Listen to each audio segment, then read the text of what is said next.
have that imposter syndrome. We all feel like we're pretending at being a DP or a colorist or a director or whatever it is.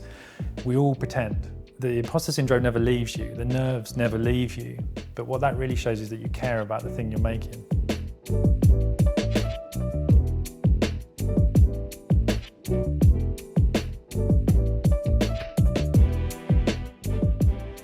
Don't be a DP? No.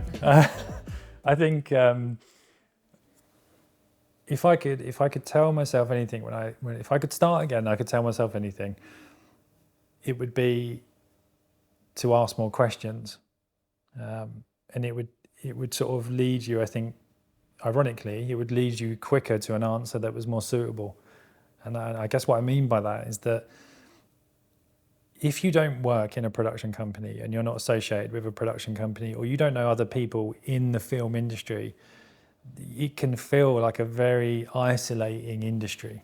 You can feel very insular, and you can feel like you're the only person trying to make this decision, whether that's kit related or trying to get crew together or your next script or whatever that is. You can feel quite alone in your decision making. And I think, the reality is the opposite, is that we're all in the same boat. We all feel the same.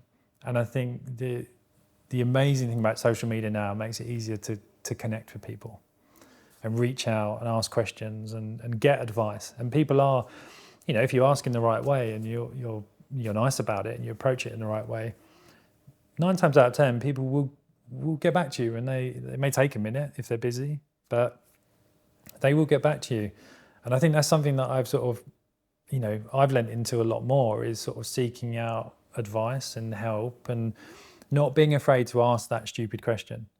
And I think if I'd have told myself that earlier on, I might have got, maybe like progressed quicker, or maybe bought more of the right equipment for my production size, my ability level, however you want to categorize it. It might have been more relevant to me at the time. And I think I've learned the hard way, through buying a bunch of stuff that simply I just never used, or I sold on, and I guess the other side of it would be, just on a personal level, don't be afraid to lean into being yourself. We all feel the same. We all have that imposter syndrome. We all feel like we're pretending at being a DP or a colorist or a director or whatever it is.